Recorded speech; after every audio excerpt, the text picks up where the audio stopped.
kusukela nichata mngani wa mina insatu wa mina yo kusukela nichata vangano va mina ivana va mina yo kusukela nichata mngani wa mina insatu wa mina yo kusukela nichata mngani wa mina insatu wa mina yo ulava nifana nawe ulava nifana nawe ulava nifana nawe na wai wena ungafani na mina ya ulava nifana nawe ulava nifana nawe ulava nifana nawe na wai wena ungafani na mina ima 20 unganfonel ima 0 unganfonel fin de semana unganfonel kamaloni ningbana vami kamaloni ni satu wami kamaloni ni mashaka ya mina yo ima 20 unganfonel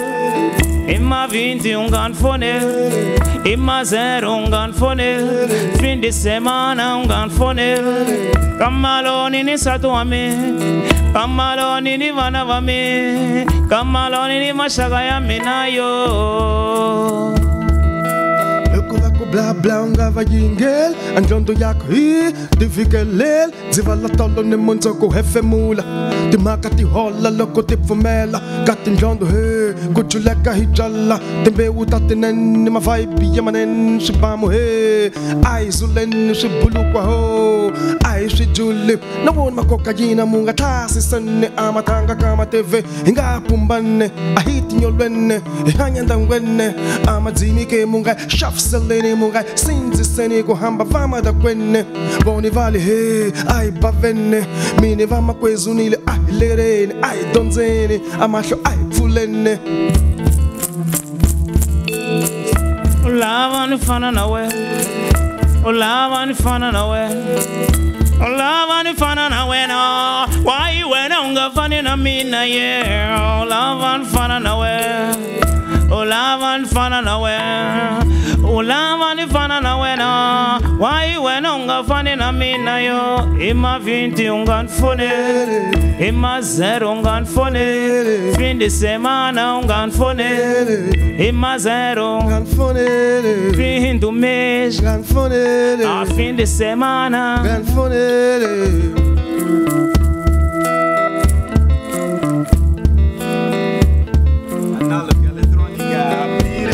De hoje do Mercado Criativo aqui na nossa televisão. Apresento-vos aqui Rock Manuel, VDM, Food Siderurgia, que compõe este brilhante projeto que faz uma fusão entre o hip-hop, a música tradicional, o rock, a influência eletrônica, numa viagem sugestiva que vai ser a trilha sonora da edição de hoje do Mercado Criativo. Sejam todos muito bem-vindos a esta sessão de hoje. Uma sessão que hoje recebe uma das maiores figuras da arte, da cultura, da cidadania, do pensamento africano por via da construção de alma de muitos moçambicanos e muitos africanos, e através da poesia, do romance e outros géneros da literatura, ou da forma de participação para um mundo melhor, pela escrita, pelo jornalismo, mas também como biólogo e esse artista da palavra muito ativo em outras disciplinas como teatro ou cinema. Vamos conversar sobre o seu novo livro, um livro que vai ser lançado justamente hoje, esta tarde, em Maputo, no Centro Cultural Moçambique-China, o livro A Cegueira do Rio. Vamos receber o autor deste e de tantos outros livros que muito nos dizem sobre Moçambique, sobre os nossos dias, sobre o passado, o presente e o futuro. Vamos receber na edição de hoje Mia Couto, uma conversa a não perder dentro em breve aqui no Mercado Criativo. Queremos agradecer a todos pela audiência, agradecemos especialmente ao Alago Eletrônica. Conforme disse, hoje estarão conosco estes três rapazes, estes três bons rapazes também que nos autorizem, os bons rapazes Goruan. Estarão conosco na edição de hoje. Queremos agradecer-vos por isso, rapazes, por estarem aqui a nos oferecerem a vossa música. Agradecemos igualmente aos nossos seguidores, os seguidores da televisão de Moçambique através das plataformas digitais, através da internet, aqueles que nos acompanham através da TVM Play. A partir de Moçambique, de qualquer parte do mundo, é possível acompanhar as emissões da nossa televisão. Agradecemos igualmente aos seguidores da televisão de Moçambique no Facebook, no Instagram, no YouTube. E claro, um convite para que os nossos telespectadores nos sigam no canal do YouTube do Mercado Criativo. É muito simples, Mercado Criativo-TVM. Subscrevam o canal e ajudem-nos a crescer, ajudem a nossa comunidade a crescer e a chegarmos mais longe. Estão disponíveis conversas que acontecem semanalmente aqui neste sofá.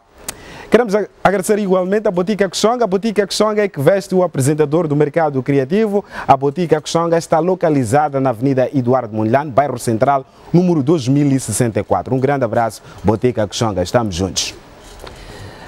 Vai ser lançado hoje em Maputo, novo livro de uma das maiores referências das letras, da arte, da cultura de Moçambique, de África e do mundo. O livro A Cegueira do Rio, um livro que apresenta-nos fatos e personagens inspirados em fatos reais que aconteceram precisamente nas margens, numa outra margem do rio Ruvuma, que separa Moçambique da Tanzânia. O primeiro evento é esse acontecimento de 1905 a 1907, que ficou conhecido como a Revolta dos Manje-Manje. Este mesmo livro, no segundo momento, apresenta-nos uma ocorrência de 1914. É verdade, recuamos para aquilo que ficou conhecido como assalto alemão ao posto militar português de Manziwa. Vamos conversar com o autor deste livro, está aqui conosco, fazedor de almas, construtor de palavras e, acima de tudo, ressignifica e traduz os vários sentidos da essência humana. Recebemos com muito gosto um dos maiores nomes da cultura nacional, Mia Couto.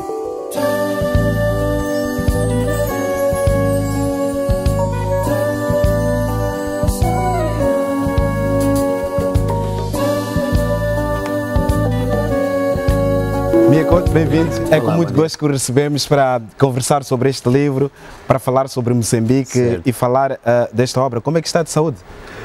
Eu estou muito bem e quero primeiro parabenizar este grupo que eu não conhecia. Eu fiquei encantado com a vossa música e quero vos dizer que eles não estão aqui só decorando ou ilustrando ou num segundo plano, eles são artistas completos. Parabéns, gostei muito da vossa música. Obrigado.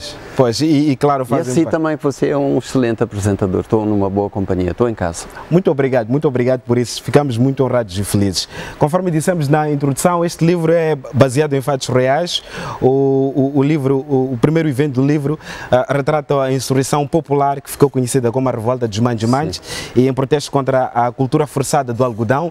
Estamos entre 1905 e 1907. Certo. Esta revolta popular foi respondida com bastante violência pelas autoridades alemãs, com uma violência que acabou terminando e culminando com morte bárbara de entre 200 a 300 mil camponeses.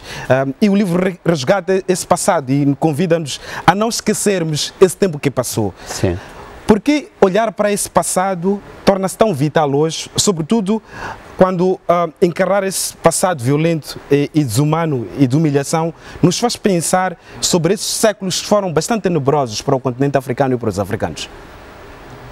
Eu acho que esse tempo não passou, esse passado não passou tanto assim como a gente imagina.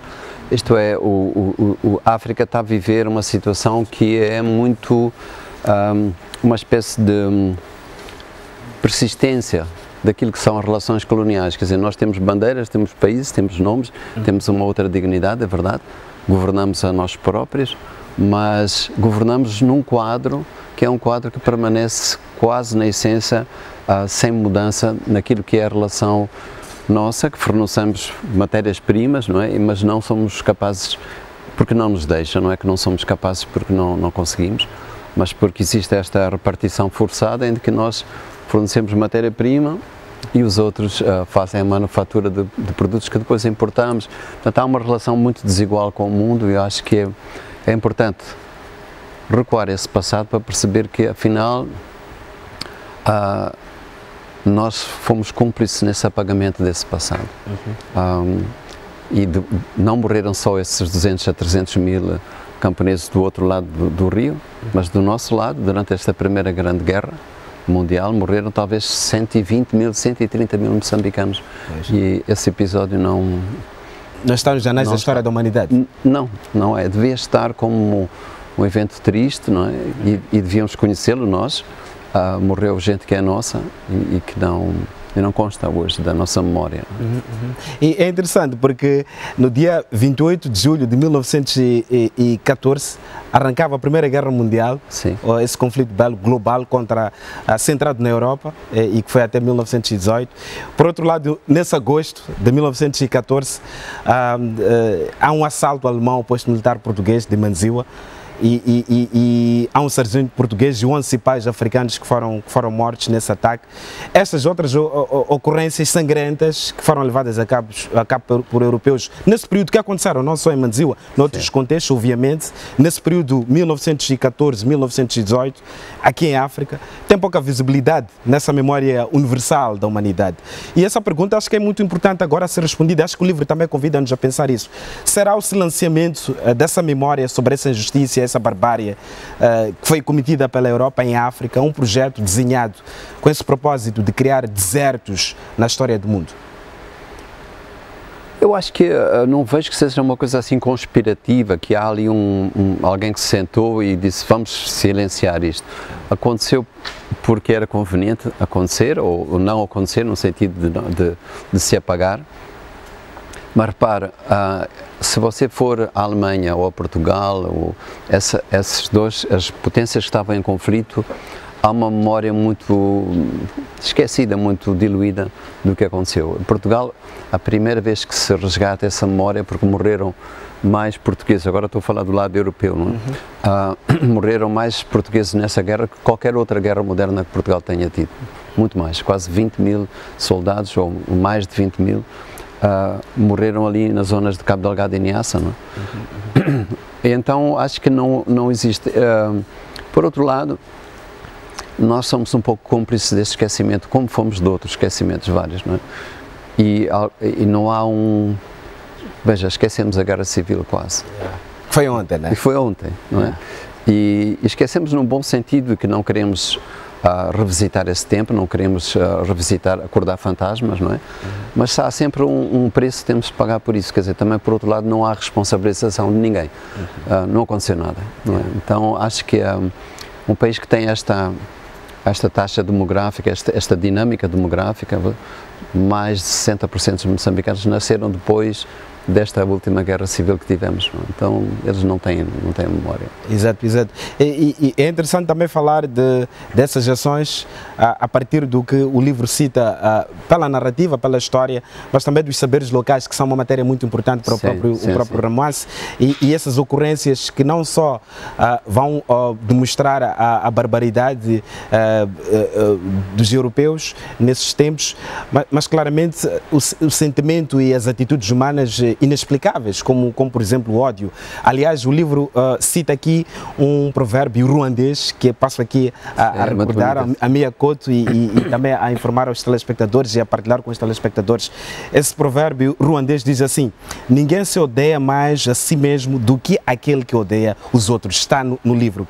E hoje, na Europa, vemos africanos excluídos por serem negros. Hoje vemos a Europa calada perante as guerras sangrentas que acontecem aqui em África. Hoje vemos multinacionais do Ocidente que estão instalados em África e exploram a riqueza africana. Mas nesses mesmos locais onde há essa riqueza, há também guerras que nunca terminam. Mas está lá a Europa a explorar o petróleo, o gás, o ouro e etc, etc. A marcha ainda é muito longa, ou seremos eternas vítimas ou cúmplices deste ódio aparente? Você pôs eu acho que é quer dizer no sentido, somos vítimas e somos cúmplices. Porque há elites em África que sempre ganharam alguma coisa com essa exploração de que é sujeita o continente, não é? Se for você recuar para o tempo da escravatura, por exemplo, a escravatura foi feita a duas mãos. É claro que há três mãos. A gente começa antes da chegada dos europeus, já havia por parte de comerciantes árabes, etc., que comerciavam gente, não é? Mas que tinham cumplicidade de gente do continente, não é? Africanos lucraram com a escravatura, pequenos grupos, elites, não é? Como depois, agora, é só a continuação disso, há uma repartição ali de ganhos num sistema que é injusto. Portanto, eu sou otimista, eu acho que a gente vai chegar lá. Mas é preciso tomarmos consciência que aquilo que a gente clama pela nossa unidade africana é quase sempre um slogan muito vazio. Nós próprios nos esquecemos que é uma das guerras mais cruéis que existe hoje aqui no Sudão, não é? Com milhões. Nós esquecemos que a principal migração não se faz entre a África e a Europa, é entre países africanos. Isto é, estamos a recolher, estamos a acolher imigrantes que não vão para um outro lado, vão para a África. Isso é esquecido, nós próprios esquecemos. Não é? Temos que nos lembrar mais da casa, é isso? Desta grande casa, não é? Depois só lembramos quando temos que nos queixar e dizer que somos vítimas. É preciso uma afirmação mais positiva. Repara, a União Africana poderia ter outro papel, não é? Acho que provavelmente falta uma representação mais voluntariosa daquilo que é a dignidade africana. Pois, falaremos disso mais à frente. Queria destacar igualmente um espaço que é muito específico, que é território, digamos, que sagrado deste romance, que é Niassa, né? Sim, sim. Há uma imagem de 1955 que curiosamente foi publicada no The Nyasaland Journal, que retrata uma cerimônia de iniciação na comunidade de Vaiao, sim, sim. E que também aparece no livro, conforme disse. Na verdade, Niassa é importante. Niassa, Vaiao, os seus mistérios, o sertão, os seus provérbios, gentes, são matéria importante deste romance. Recordo até este provérbio, Iau, a tua boca é o teu pior inimigo, né? Que está aqui também no livro.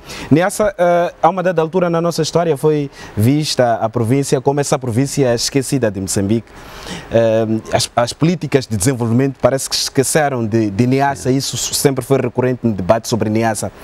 Concorda que Moçambique devia levar a cabo uma espécie de reparação histórica em relação a Niassa, tendo em conta o seu papel na história, o património material e imaterial de que Niassa detém, e esse património é muito importante para a compreensão de nós próprios. Moçambique pode se reparar historicamente com o seu próprio país, com a sua própria gente e com Niassa específico? Eu acho que não, o assunto não é só Niassa, digamos. Repara, se você for aqui para Matutuíne, este distrito é quase tão esquecido como agora não tanto, porque agora há reserva, há aqui estâncias turísticas, mas quem visitou Matutuíne há 10, 12 anos atrás, eu trabalhei em Matutuíne aqui, que é 30, 40 km aqui de Maputo, não havia estradas, não havia escolas, não havia hospitais, etc. Portanto, eu acho que é um país que tem que se repensar do ponto de vista de que a gestão tem que ser descentralizada, mas é preciso que haja aqui primeiro, que nos conheçamos melhor. Isto é, um fulano de Mavago, Maua, Niassa, o que é que ele sabe realmente sobre Moçambique, sei lá, sobre Matutuíne, que eu agora estou a falar, sobre Gaza ou Inhambane? O que é que ele sabe? Conhece mais a Torre Eiffel do que Matutuíne? É possível e conhece mais, por exemplo, em Cabo Delgado, conhece mais o que está a acontecer na Tanzânia do que em Maputo, com certeza absoluta. Exato. Então há um trabalho muito grande a ser feito para criar este sentimento de pertença que os moçambicanos têm que ter do rumo ao Maputo. Não? Exato. Aliás, o livro busca saberes muito locais. Acho que o argumento muito forte do livro para construir a narrativa também está muito baseado nos provérbios e saberes locais de modo geral, né? Recorre a essa herança para documentar as ocorrências, os nossos idiomas, o manji que descobri que em Swahili significa água, por exemplo. Acredita que para que a África comece a identificar esse caminho e se conheça mais, deverá se manter firme na resistência cultural? É incontornável para que a África se conheça mais e nunca se esqueça de si mesmo? Sem dúvida. Eu acho que, por exemplo, esta canção ser ouvida em todo o Moçambique, esta canção lindíssima que vocês compuseram, é da vossa autoria, não é? Assim mesmo cantada numa língua do Sul, tem que ser conhecida no centro, no norte, etc. E é esta viagem que falta fazer-se, não é? Então, se estamos a falar dentro de Moçambique, imaginem a África, não é? Acho que a África herdou muito aquela matriz que diz que a África lusófona, anglófona e francófona. E esqueceu-se que a África tem as suas próprias linguagens, tem as suas próprias línguas, não é? E herdamos isso como se fosse uma coisa natural. Os meus livros, para serem conhecidos no Mali, para serem conhecidos no Senegal, têm que ser traduzidos em francês ou em inglês. Não é? Então é preciso que voltemos mais uma vez ao lugar sagrado, ao porto mais seguro, que é nós mesmos, é discutirmos nós mesmos e nos conhecermos nós mesmos. Aliás, já há um debate muito importante do professor Patrick Lumumba sobre isso, sim, que é muito difícil colocar a África a discutir programas de desenvolvimento se a África está culturalmente e espiritualmente confusa. Concorda? Concordo. Eu acho que estar confuso às vezes não é tão mau assim. É preciso estar confuso e aceitar que está. Eu sou da Beira, os beirenses dizem que são confusos por natureza. Então, mas estar confuso pode ser uma coisa boa se a gente admite que quer ficar claro, que quer ficar esclarecido, não é? Então, nesse sentido, acho que faço-lhe a pergunta assim: quem é que não está confuso no mundo hoje, neste mundo de hoje? Os europeus estão claros sobre o que é que eles querem? Os americanos estão claros? Não estão. Então estamos todos confusos, estamos todos um pouco perdidos, e eu acho que a África teria agora, por exemplo, uma prerrogativa que os africanos podem ter, é que os africanos aceitam que o mundo é pouco previsível, não ficam com medo de não saber. Acho que essa faz parte da cultura africana, essa ausência de receio de não querer saber para dominar. O futuro está cada vez mais incerto, é isso que podemos colocar na mesa das discussões? Sem dúvida, sim. É preciso aceitarmos isso, mas que isso não origine uma resposta de medo, porque é o medo que eles querem usar para nos dominar. Eu, quando digo eles, são todos os poderes, não é? Pois. E consegue ver algum futuro que os moçambicanos possam aceitar, comprar e assumir quando houve os discursos e as promessas dos candidatos às próximas eleições que vão se realizar dentro de dias, sim, já na próxima semana? Consegue ver e sentir um futuro que nos prometam e nos garantam os futuros ou o futuro dirigente deste país, que será eleito um dia 9? Eu consigo ver Moçambique, não consigo ver partidos, consigo ver, ter esperança que quem ganha estas eleições seja Moçambique e não exatamente um partido, porque eu acho que é preciso uma ruptura fundamental com a forma de governar, sobretudo do ponto de vista da ética, não, do ponto de vista daquilo que é. Não pode haver um país que tem duas leis, uma lei para os poderosos e uma lei para os que não têm poder. Não é? E os poderosos sentem-se no direito de não respeitar a própria lei que eles juraram obedecer. Esse país não pode continuar mais. Então, Moçambique ganhará se esse predomínio de um país com duas leis acabe. Pois. Voltaremos a falar também sobre este tema quando olharmos outros aspectos. Eu volto a esse provérbio: cuidado que a boca pode ser o teu maior inimigo. Então, eu pré-campanha não quero falar mais do que falei agora. Voltaremos a falar de Moçambique. Acima de tudo, é sobre Moçambique e não falar de partidos disputa partidária. Não, é sobre Moçambique. É sobre também os personagens que estão neste livro, que acho que são importantes pela história e por aquilo que nos apresentam e aquilo que o narrador nos apresenta. E a começar, o livro apresenta-nos o cipai Nathaniel Jalaz, o sargento português Bruno Estrela. De acordo com o narrador, e passo aqui a citar esta designação que acho que é muito importante para discutirmos. Para os europeus, o Rovuma era uma fronteira separando a África Ocidental Portuguesa da África Oriental Alemã.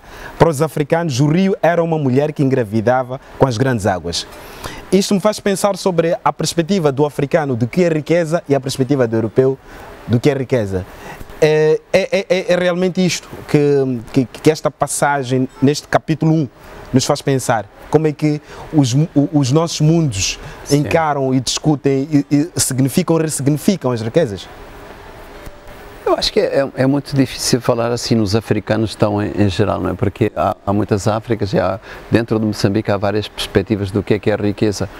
Como vocês sabem, nas línguas do Sul, que eu não domino, mas para dizer órfão, e a gente usa a Xisiwana, não é, para dizer órfão, no sentido de dizer pobre. Portanto, pobre é aquele que não tem relações sociais, familiares, que tem esse desamparo profundo porque está fora dessa rede de apoio da sua aldeia, da sua família. Não é? Então, acho que essa noção de pobreza, para mim, toca mais. Quer dizer, nós seremos pobres se perdermos dentro do Moçambique essa base de entendimento, essa base de apoio, de solidariedade. Mas nota alguma diferença e discute, de certo modo, dessa perspectiva do que é um recurso para o africano, de que é um recurso para já não há Europa? tanta diferença. Eu acho que uma grande parte dos africanos, sei que eu posso falar dos africanos assim, tão com essa facilidade, mas dos moçambicanos. Dos moçambicanos têm a mesma, uma parte dos moçambicanos tem a mesma ganância pela riqueza individual ou de família que têm os americanos ou que têm os europeus. Não há grande diferença. Não? E há pressa em chegar lá, em ficar rico. A ideia de que vale tudo, né, para se chegar àquilo que a gente chama de ser rico. Mas eu escrevi algum tempo atrás, um país pobre está amaldiçoado no sentido que em vez de produzir riqueza, produz ricos. Exato. Mas não são verdadeiros ricos, é gente endinheirada. Ter dinheiro não quer dizer que seja rico. E é cada vez mais pressa em, pelo menos, parecer ser rico. Parecer ser rico é mais importante do ser, não é? Então, essa ostentação, esta exibição da falsa riqueza é uma coisa que caracteriza muito as nossas elites e isso é empobrecedor, é altamente empobrecedor. Pois. Isto, sem dúvidas, é um tema que tem sido matéria de reflexões e ainda bem que o livro, acho que de certo modo também nos propõe a falarmos sobre isto. Mas também curioso é o livro ser uma espécie de um lugar, um espaço aberto para descobrirmos outros cantos e outras realidades africanas muito próximas umas com as outras. Madziwa, um povoado mais deitado que um rio, diz o livro, lá no norte de Moçambique, mas também descobri um outro Madziwa, né, de Zimbábue, né? De Zimbábue, que é uma zona que cresceu próxima a uma mina de ouro, numa província que é Macholaland Central. E isto me fez pensar sobre a nossa relação dos espaços de vizinhança, a nossa relação com as potencialidades e o valor dos espaços. Né? O que descobriu durante esse processo todo até de construção do romance sobre esses lugares, sobre a beleza, sobre os aspectos menos conhecidos, menos celebrados, em relação à nossa própria capacidade de valorizar essas potencialidades todas. Sim. Eu descobri sobretudo a potencialidade de um pensamento que é inovador e que provavelmente a Europa está à procura disso que a gente já tem. Por exemplo, a relação com os vivos, entre os vivos e os mortos, a fronteira entre o que é orgânico e não orgânico, a ideia de que o rio está vivo, que a montanha tem uma voz, que eu escuto uma árvore, essa ideia é muito presente em todo o Moçambique, mas nessa região que eu visitei depois para fazer o livro, estive em Niassa mesmo, e ali esse tipo de pensamento, eu acho que o mundo precisa de ouvir isto. Não é? É uma lição importante em 2024 esta nossa capacidade. Sim, sem dúvida, porque acho que muito daquilo que acontece hoje, das distorções e desequilíbrios globais, é exatamente porque usamos essa palavra que você usou, para olhar para o chão, para um solo, para uma pedra, é um recurso. E até se chamam as pessoas recursos humanos. Aquilo que está lá não é um recurso, é uma entidade viva, é uma entidade que não pode ser apropriada com essa simplicidade só porque chega lá e se tem dinheiro e se retira aquele mineral ou aquele pedaço de terra. Não é? É mais do que dinheiro. Falando em dinheiro, lembrei-me do seu poema didático. Sim. O seu poema didático. Já não me lembro. Lembrei-me desse poema que recorda-nos esse país pequeno, tão pequeno, que andava descalço dentro de mim, um país tão magro que no seu firmamento não cabia senão uma estrela menina, tão tímida e delicada que só por dentro brilhava. Eu tive um país escrito sem maiúscula, não tinha fundos para pagar um herói, não tinha panos para costurar bandeira, nem solenidade para entoar um hino, mas tinha pão e esperança para os viventes e sonhos para os nascentes. Eu tinha um país pequeno, tão pequeno que não cabia no mundo. Minha Couto, tradutor de chuvas. Qual é o tamanho do seu país hoje? O tamanho dos meus sonhos mesmo.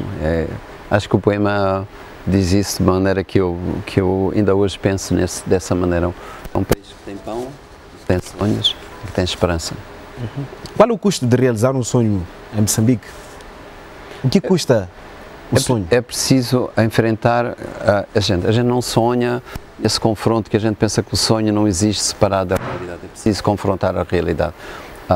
E eu acho que os jovens de hoje em Moçambique sabem disso e sabem que têm que eles próprios enfrentar uma situação que para mim é tão grave como essa que enfrentamos em 75. Moçambique hoje devia estar junto, todas as forças políticas de Moçambique deveriam estar centradas naquilo que é uma outra libertação deste país, que é a libertação desta herança que nós temos de pensar que podemos usar as pessoas, que podemos usar recursos, como foi dito, não é? Como qualquer coisa que serve apenas uma pequena elite. Pois. Temos de estar juntos nisso. Não... Temos de estar juntos, temos de estar juntos. Capítulo 2, os que levam os ossos. Descobrimos Nathaniel Jalaz, o cipaio, que, de acordo com o narrador, não seguia pelos ancestrais, e passo a citar aqui uma descrição desse Nathaniel, que trazia nas algibeiras outras nuvens e astros. Sacrifica tudo e todos para agradar o império. Se a história se repete, consegue identificar na sociedade atual novos cipaios que se servem da terra para beneficiar os outros em troca de rebuçados e algumas moedas iguais àquelas que venderam Jesus Cristo. Sim. E como é que se manifestam os nossos cipaios em 2024? Eu acho que é a mesma coisa, é só uma reedição no tempo. Os nossos cipaios podem não ter farda, podem aparecer, normalmente aparecem a civil, mas no sentido de quererem apropriar-se de coisas que não têm posse possível, não é? E de quererem construir uma riqueza que é fundada na ilegalidade, em primeiro lugar. Esse para mim é o ponto. Eu falei muito nestas entrevistas que dei, falei sobre uma elite que se esqueceu de que tem que fazer sacrifícios como os outros. Se está a pedir sacrifício aos outros, tem que se sacrificar também. Mas é mais que isso. Se estamos a pedir que os outros obedeçam à lei, então eles que obedeçam à lei não podem tomar posse da terra, se apropriarem da terra da maneira como se fazem. Há donos de pedaços enormes de terra ociosa em Moçambique. É preciso enfrentar isso, não é? Temos coragem. Portanto, para sonhar é preciso, a gente tem a ideia do sonho, que é uma evasão da realidade, precisa enfrentar a realidade. Pois. O livro também, de certo modo, representa uma mensagem muito atual. Quando olhamos até a própria designação, a cegueira do rio, para as nossas realidades, sobretudo quando olhamos a própria narrativa do livro, o papel do rio como um ser que habita ali no espaço. Exato. E faz parte de uma realidade e de uma vida, até uma vida própria, e esse rio que é essa mulher que engravida das grandes chuvas, está cega. Como é que esse rio fica cego? Qual é, na verdade, essa carta que Mia acaba por escrever para essa humanidade sobre o rio, mas que não é só o rio? Sim. É sobre o lugar onde habitamos. Exatamente. Esse rio não é só metaforicamente um rio, é como se fosse a água que circula, as veias que fazem circular, não é? Que nos fazem circular uns pelos outros, não é? Estamos cegos porque não queremos conhecer os outros, já não temos sequer o desejo de saber que os outros são diferentes, mas por isso mesmo nos interessa conhecer esse outro, não é? A ideia é que a diferença representa um perigo. Eu, como não conheço os outros, eles são uma ameaça para mim, não é? Por muito que a gente fale sobre o Sudão, sobre o Congo, está aqui mais perto, não é? Essa guerra. Conhecemos congoleses, congoleses aqui, nós conhecemos-los. Aqui ao lado, sim. Temos alguma preocupação que essa gente que é refugiada seja tratada com uma voz que apareça num programa desse e diga porque é que está aqui, em Moçambique, o que é que aconteceu no país dele, por exemplo. Então acho que há uma espécie de uma cegueira em relação ao outro, sim. Pois. Há um personagem sobre também a ideia de conhecer com quem estamos e quem somos, o que há de melhor com aqueles que estão por perto e não só. O mundo está cada vez mais uma aldeia muito partilhada, e nisto queria apresentar o personagem Cisnando Baião, sim, que é um padre. Sim. Na verdade acaba por conferir, porque ele é um não padre. Sim. O nome dele de registro é Elias Sarmento, e em parceria com Nathaniel, o cipaio, ensaiam ocultar um massacre resultante do ataque alemão. E Mia, um homem que foi jornalista, foi diretor do Jornal Notícias, sim. Em tempos de Samora Machel, sim. Em tempos de Samora Machel, aquele que dizia temos que ser vigilantes, sim. Dizia Marechal. Retratar um não padre como Cisnando, na verdade, Elias Sarmento, nos deve fazer pensar naqueles que aparecem à nossa volta, com aparentes boas intenções, mas que na verdade têm outras intenções. Há aqui uma mensagem muito mais profunda do que a história apenas de um não-padre. Há uma mensagem que o narrador nos apresenta sobre essa reflexão importante. Sim, há uma mensagem daquilo que é o discurso fácil, não é? Que é muito fácil vender esperança hoje, não é? Tornar a esperança uma mercadoria, porque as pessoas estão cansadas, as pessoas têm um vazio, sentem uma ausência enorme de terem um chão, não é? E de terem um futuro.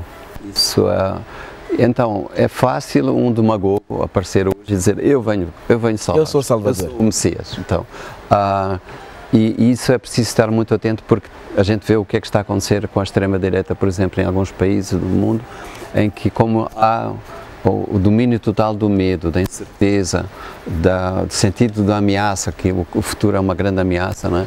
Então a gente se entrega e não se interroga sobre o que é que este fulano está a dizer, o que é que ele pode realmente fazer.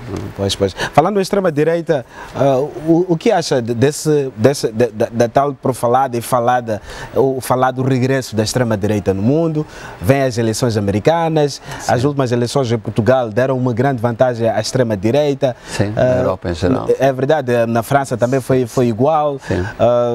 O que acha sobre esse regresso? O que diz isso sobre a humanidade?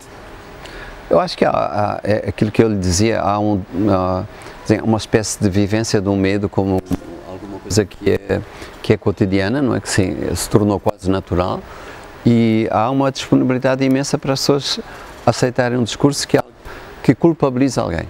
Então, Moçambique está mal porque, em vez de se tentar avaliar a complexidade das situações que nos levam a estar mal, a não estar bem, eles são culpados. Os culpados são uma tribo, é uma etnia, é um outro partido.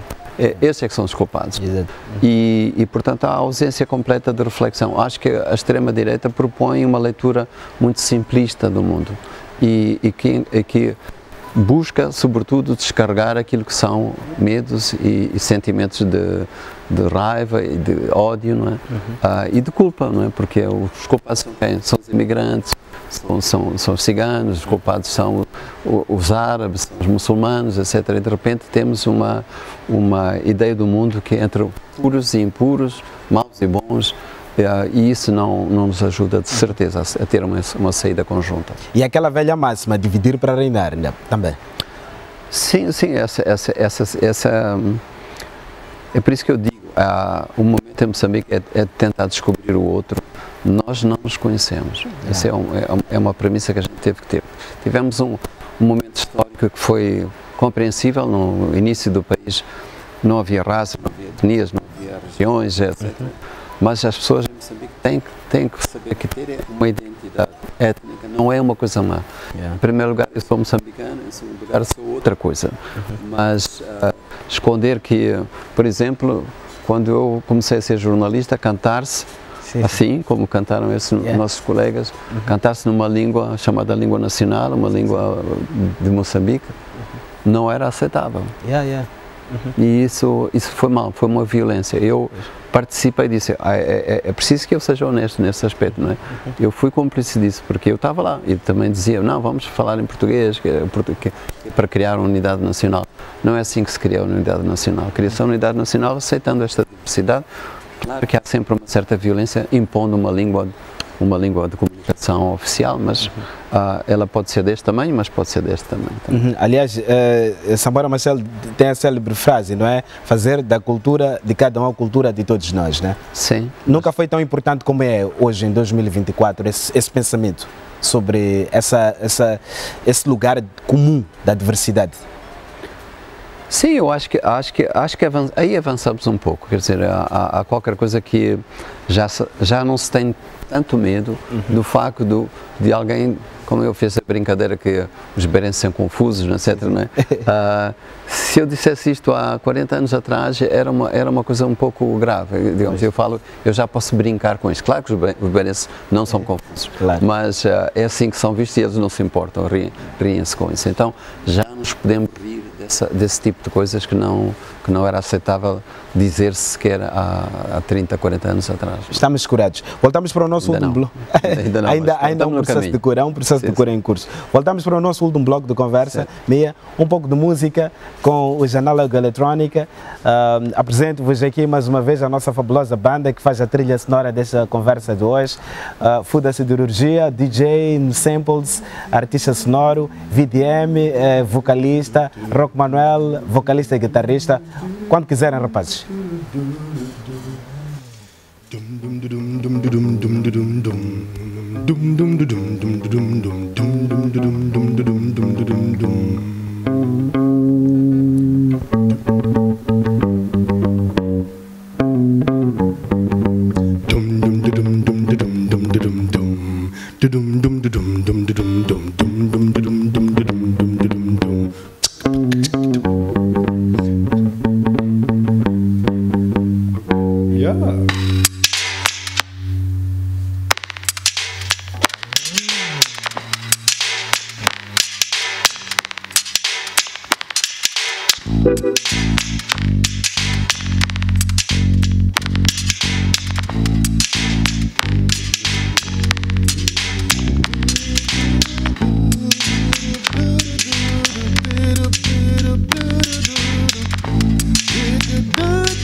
Mela voko shakela empata voko chantela jana unga nayo uye pamela nyama yilanga yego hu ojino karo koshima kami kojiba nesunga na tuli tongo besima hala achako yefana niongo julama asatu banga gona vela ambiya bana wama sasoti wakela mubi wata kwaku hala kaya wakavela nakavele hekusa wedi langela nukotisha upemesha akutaya inga yengisha kosha mene nakolaya kama Segaro le jala, let's just takodaya, pella let's just start fire, yeah, start fire.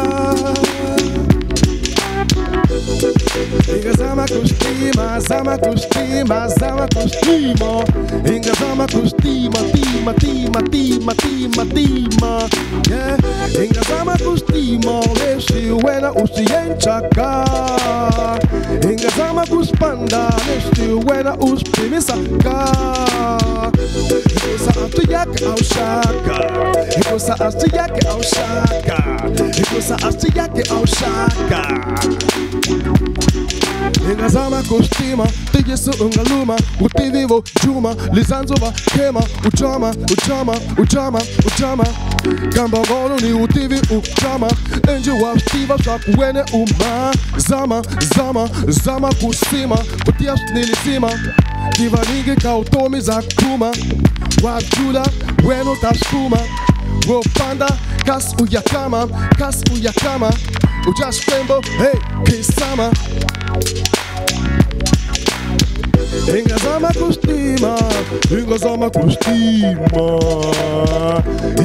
kustima, just wena usiyenchaka. Ingazama kuspanda, yeah. Mona, osiyake au shaka, no. Mona, osiyake au shaka, no. Saksunga metaneles. Mona, osiyake au shaka, man.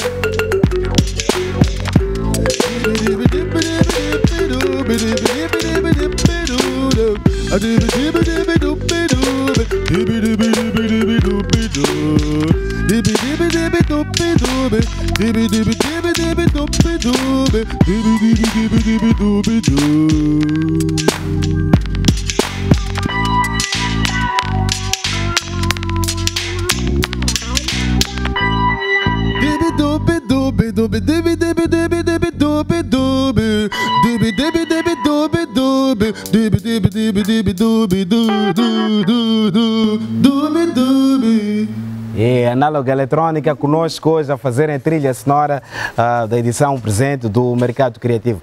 Minha Couto, toda palavra, antes de ser palavra, foi música. É, a gente tem inveja dos músicos. Esse é o meu lado poético, eu venho da poesia. A poesia tem essa aspiração a ter esta cadência, a ter esta melodia, a ser música, não é? Pois, essas palavras que eu disse não são minhas, são suas. Eu já me esqueci que eram minhas. Ainda lembra-se de tantos poemas que tanto escreveu? Não me lembro. Não me lembro. Nem sei bem quantos livros eu fiz na vida sequer. 34 ou 35, não sei. Já não se lembra? Não me lembro. Quero dizer uma coisa que talvez os espectadores aqui não tenham possibilidade, mas a gente diz cameraman, não é? Para... Sim. Mas está ali uma câmara woman. Está ali uma rapariga. Parabéns, eu fico muito feliz de saber que há gente que este já não é domínio dos homens. Não, as mulheres não só estão aqui a apresentar, mas também estão em todas as áreas aqui na televisão. Isso é uma modernidade nossa que é preciso mostrar. Pois, muito obrigado por isso, em nome da televisão de Moçambique. Há aqui também um tema muito interessante no capítulo 14 do livro, A Caligrafia dos Deuses, e aqui, depois da confissão de Matias Quirim sobre o quartel dos alemães, há também uma interessante discussão sobre o ensaio da mentira, não é? O ensaio da mentira, fatos e teorias. E é uma frase da Bíblia de não padre Cisnante: a mentira não tem dono, a mentira é que quer ser dona de nós. Como é que os homens podem vencer a mentira e o medo da verdade? Essa é uma grande questão que tem a ver com aquilo que falávamos sobre o domínio do medo e da extrema-direita, etc. É o domínio de uma visão falsa, falseada dos outros e do mundo, não é? Repare, eu sou de um tempo em que quem controlava a informação ou era um partido, ou era um governo, ou era uma força política. Agora, quem controla a informação é mais do que isso, quer dizer, porque as redes sociais são um grande canal de informação. São a nova mídia, né? Quem são os donos? Já não são governos, já são mais do que isso, não é?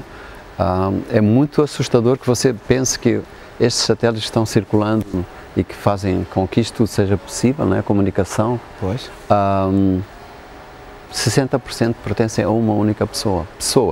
Não estou a falar de uma força política ou uma empresa, pertencem a uma pessoa. Então, a grande pergunta que eu acho que os jovens têm que fazer é quem é o dono.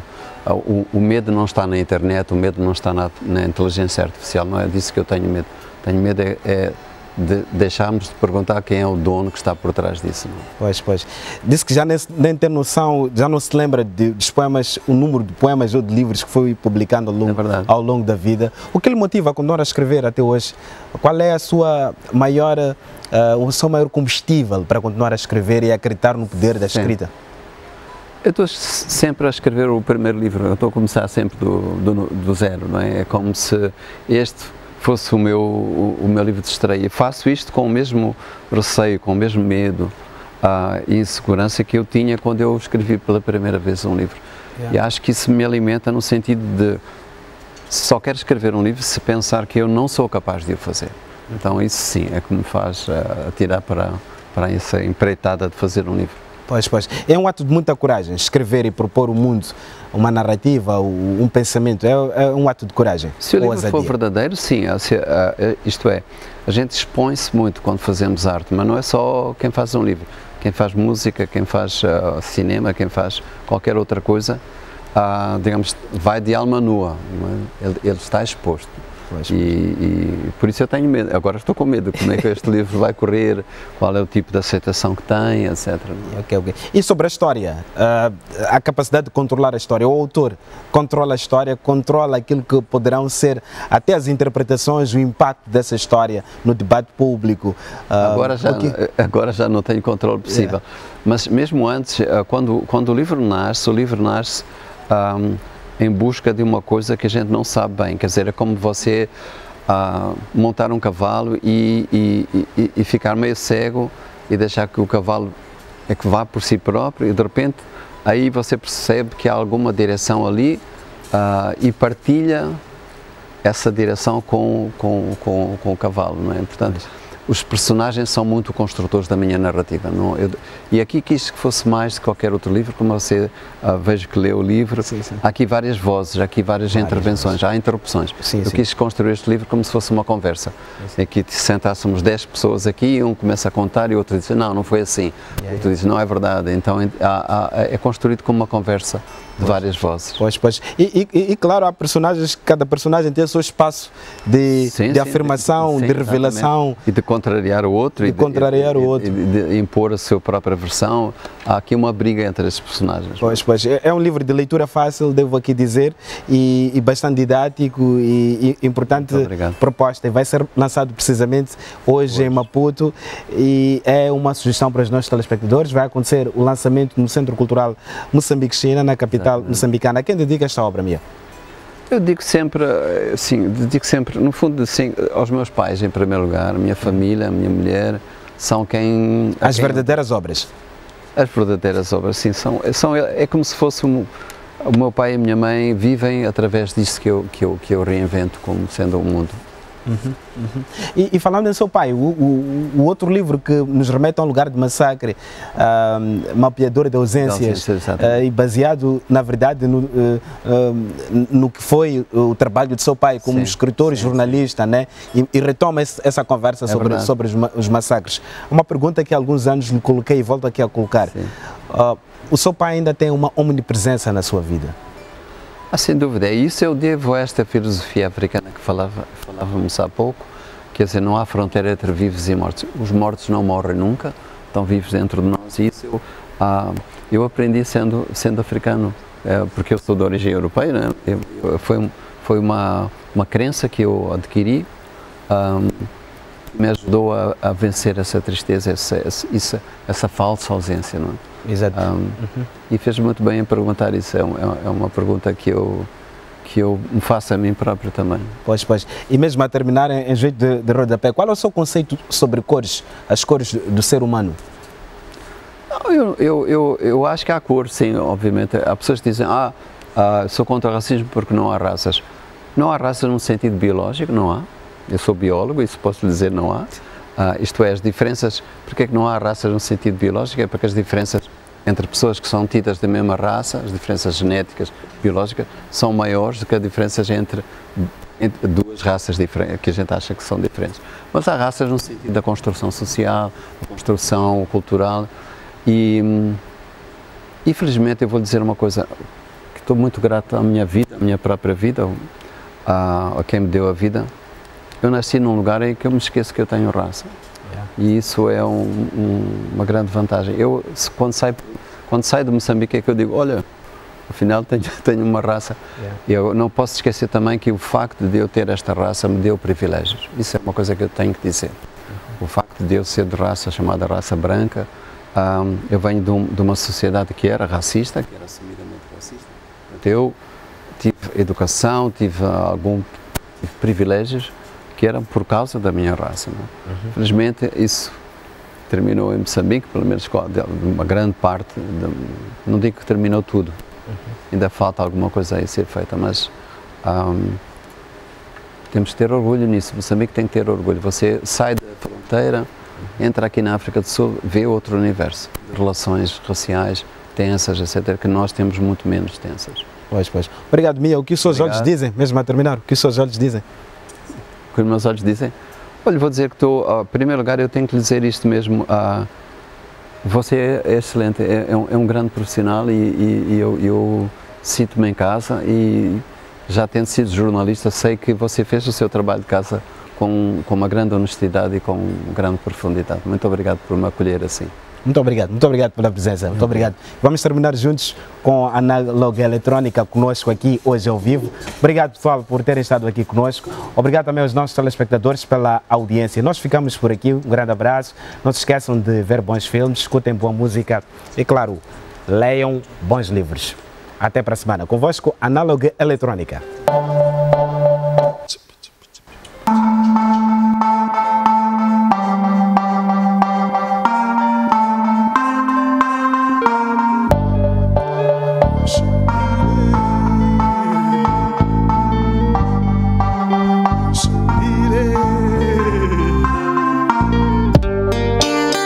Ushongile Mozambique ushongile Ushongile Ushongile ola Ushongile Ushongile ola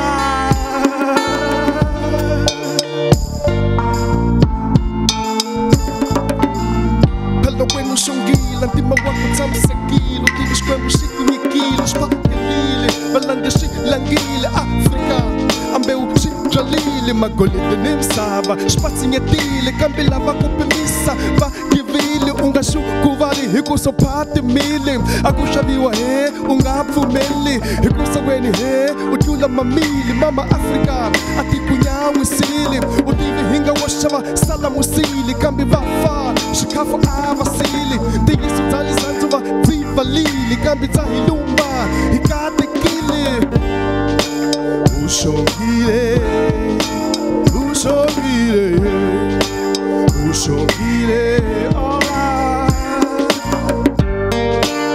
Ushongile Ushongile Ushongile ola Wena ushongile Wena ushongile Wena ushongile ola Wena ushongile Wena ushongile Wena ushongile ola